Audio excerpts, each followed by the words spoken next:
The name of today's podcast for She Built This is Why You're Tired All the Damn Time. Now, I hear this a lot from my family members, from my friends, all around the same sort of age.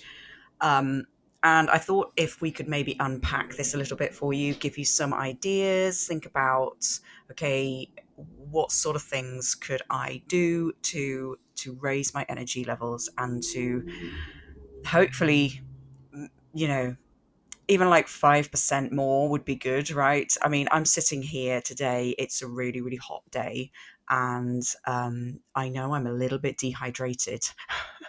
And that's going to be like, that could be number one. So the reasons for feeling tired can be absolutely endless. Obviously, not getting enough sleep is going to be up there with so many people struggling, particularly post 40, so going into menopause, postmenopause, or where you have this disturbed sleep. And it can be for like a number of reasons. It can be because you're hot, because you're cold, because you just have insomnia, because your mind is going in overdrive. So let's start to look at a few areas where we can start to kind of go, okay, what sort of things could I have a checklist for? Because we can't wave a magic wand and, it does happen. We all have nights where we just can't sleep, and we all have periods of our life where we just don't sleep well. And there may be lots of you for whom that's kind of normal. You just don't sleep particularly well.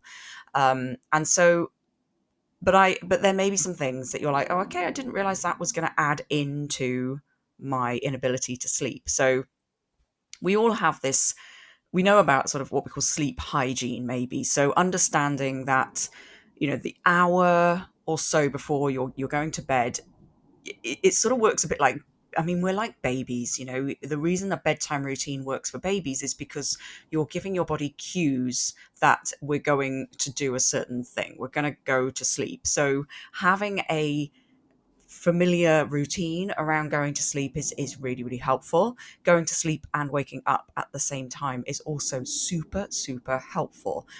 Is really good evidence around having this, predictable circadian rhythm of knowing when you're going to be awake and when you're going to be asleep. And it does, we like it as humans. We really, really like it. Circadian rhythm is very, very important to our bodies. We do like to be asleep when it's dark and awake when it's light. Our bodies like it, our digestive system likes it. All of these systems in our body like to have a predictable routine. And so whatever that looks like, and actually I was chatting with some of my friends, and it's interesting that it's not that variable, but it's kind of like some of us, I'm a 9 p.m. sleep, 5 a.m. wake up, but there are lots of people who are like an 11 p.m. sleep, 8 a.m. wake up. So, but it doesn't really matter. I think as long as there is a routine to it. Obviously there's going to be a few of you who are like, actually, I don't often get to bed till like 1, 2 o'clock in the morning. I can only suggest that that if that works for you and you're absolutely fine with that, then cool. That it may be worth looking at coming back a little bit from that so that you are getting into more of like a natural circadian rhythm. That's just what the research tells us, is that is, optimal for our systems.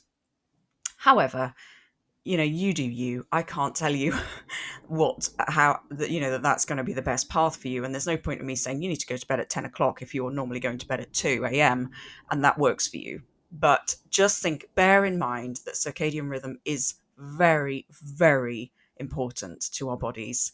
What is it there? I think there's a saying around, you can borrowing time, or going to bed late is borrowing time from tomorrow, and it charges interest. Like there is a thing about going to bed later that actually doesn't suit us particularly well once you get past sort of 11, 12 p.m. So just bear that in mind. That may be one of the reasons that you're starting, that maybe you could do it when you were 20. Like maybe that was okay when you were younger, but as you've gotten older, it might be that it's okay, And it's funny because I think there's a rebellion. I think as we get older, we're like, do you know what? No, I'm not giving in. I'm not going to become an old person where I have to go to bed and like I can't eat after 5 p.m. And, there's a little bit of a sort of, rebellious teenager that still lives in us. We're like, and if we feel like that's the only quiet time we get, or it's just a bit of an act of rebellion. But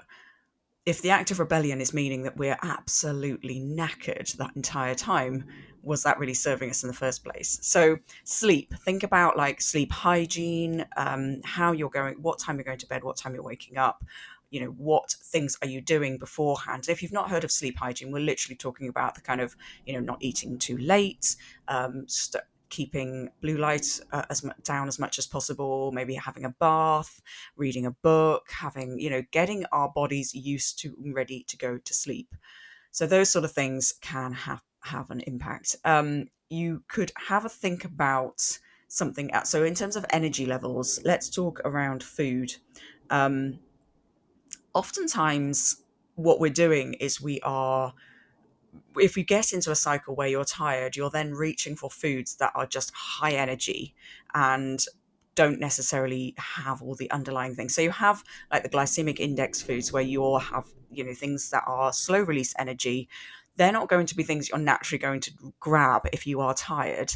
You're going to go for the quick release carbohydrates, the breads, the sugary snacks, those sorts of things, where actually, if we can get into a more sustained energetic flow where you are having things that are perhaps more like fibrous carbohydrates, like vegetables, beans, lentils, something that's, more oats, those sorts of things that are going to release energy more slowly, and you have a better system where you have this energy, but you can tap into it, but you're not like spiking stuff all the time. And don't get, it's easy to kind of get hung up a little bit on the sort of insulin thing. Insulin is fine. It does a great job. And unless you are diabetic, you don't really need to worry about it spiking or not spiking. But what we can end up with is sort of this kind of rush of energy, but then you have a little bit of a lull, and that is insulin doing its job. But that's not going to be great if you are trying to have a sustained energy flow. So thinking about having foods that are going to keep you going for longer, you could think, for example, and looking at how you feel during the day. So, for example, I was talking to a one-to-one client yesterday about she gets this dip in energy around 4 p.m. And so we're like, okay, let's dial back from that. Why are you getting this dip at 4 p.m.? And so we unpicked like what she's doing during her day, what her food looks like in the morning, like what does breakfast look like? What time do you have lunch? Can we put in a snack at 4 p.m. that is going to serve you, rather than you going, okay, I'm starving, I'm going to eat all the biscuits? Can we put in something that's a little bit more, like yogurt and berries, or something that's going to, and having it as a planned snack, something that's kind of like, I know I'm going to have dinner at 7 p.m. So I want to have something that's going to stop me from raiding the biscuit tin, and preventing those kind of peaks and troughs. So looking at things like that, quite often we're under eating, but so we don't have enough kind of volume of food, but we're just snacking on a chocolate bar or something like that. So because we're tired, so if we can make a plan or unpick, okay, what happens during the day? Do I not have any breakfast? Which, again, breakfast is not the most important meal of the day. We were again lied to about that. If you don't like breakfast, don't have breakfast. That's fine. When are you having your first meal? And what does that look like? Is it something that spikes everything and makes everything go mad, and then you're kind of on this kind of crazy food fest for about 5 hours because you're starving hungry? Or is it something that's kind of like, I enjoy it. It's almost like a bit of brunch. It's got a balance. There's stuff going on. There's carbohydrates, there's fats, there's proteins. Everything's mixed in. It's thought through. So rather than it being like, I woke up late, I ran into work, I grabbed a coffee, and then I grabbed a croissant at 10 o'clock because I was absolutely starving. That just made me even more hungry. So then I had a sandwich at lunch. I also had a bag of crisps, and then I went into another meeting. They had a load of biscuits, so I had those because it's 4 o'clock. And you're just in this kind of spiral of kind of, oh my gosh, I'm not really sure what I'm doing. And then you come out the other side and you're like, God, I'm just still exhausted. So just having a little bit of thought around food and how to, is so key to shoring up our energy levels, that you can put in these kind of key underpinnings. Like, think of it like, doing the spring clean, like you're just kind of all the background stuff. So, for example, if you're only ever like, I think of this because I am, when you're really, really busy, do you know what I mean? When you're really, really busy and you clean, but you kind of clean at your house. Like, you just kind of like, you hoover and you dust, and that's it. That's all that's getting done. But thinking of good nutrition, and like, not good nutrition, I don't use like the word using good, but like detailed and balanced nutrition is like having a spring clean. So all of the bits behind the fridge are sorted out, and the fridge has been cleaned out. Even like, you've taken out that manky avocado that's been in there for 6 weeks, things like that, where you're kind of like, okay, when you have balanced nutrition, that's what it looks like. Your nervous system is being looked after, your digestive system is working really well, your endocrine system was working really well, and all of those things. I think it's easy to think of food as just being digestion and that's it. Whereas actually, the energy powerhouses in our cells are the mitochondria. And I always I talk about like, healthy cells equal healthy tissues equal healthy organs equal healthy systems equals a healthy body. So working back from that, you want really, really fabulous working cells. And fabulous working cells come from good nutrition, balanced nutrition. So really, really picking back to that, if you start even just looked at like the fluff on the top in terms of food and what that looks like, if you can dig in a little bit deeper and go, okay, what I really want is healthy cells, not very sexy, not very cool, kind of weird if you're not into science, but thinking of yourself as these individual cells and these individual powerhouses that sit within those cells that are giving you your energy source. So really thinking about that.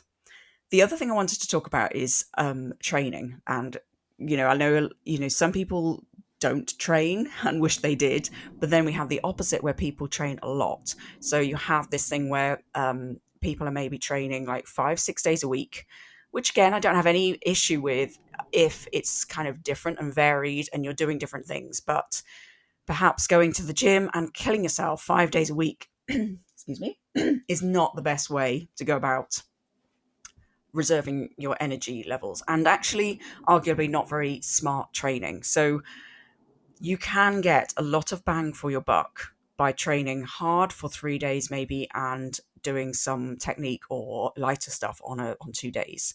So that would be like my perfect setup, I suppose, in terms of like having something that is the way that would sustain your energy, that you wouldn't be absolutely fried by Thursday, Friday, because you've been absolutely hammering it in the gym. So just having a think about like what that looks like for you over a course of days. Are you actually just kind of always, because you don't have that time to recover. So are you always battling with low energy because you're actually just using all your energy? And sometimes you're not getting a great session from a gym session because you don't have it to give. So sometimes you do just need to come back from that. I think that's probably the 3 areas I wanted to talk about. So nutrition, sleep. Obviously, you've got hormone shifts, but there's not a lot you can do. You can't really, hormones will be hormones, and it's about managing the background stuff whilst that's going on. You've got hormone replacement therapies or things that you can do with that if that works for you. It doesn't work for everybody. It's not for everybody. But yeah, you can work with those. But I think having those other things that you can kind of just giving you some thoughts around sleep hygiene, nutrition, not overtraining, and kind of look at those key areas in your life. there are obviously going to be, nervous system things as well. So stress, really, really thinking about how you can manage that stress. Again, a lot of times we can't remove the stressful thing, which is causing us, but we can change the way we think about it. We can change the way that we deal with our reaction to the stress. That's all we've got control over, is looking at what does it look like for us and how are we responding to it, because we get to choose how we respond. So thinking about, okay, whatever reason, if it's work that's causing you stress, what is my response to that, and why is my response like that, and what is, just unpicking it. It's the hard work. Like, you have catching yourself thinking about things and what they mean to you and how that works into your stressful situation. But giving away your power to that stress is literally stealing your energy. Like, that's it. Like, you are giving power, you're giving energy away to something, and you can take it back. You can say, you're not taking this from me. I'm keeping my energy, I'm keeping my power, and this is how it's going to look for me, like it or not. I hope you've enjoyed that session. Hopefully you've had some take homes from it, and I look forward to hearing, speaking, seeing you next time. Have a great day.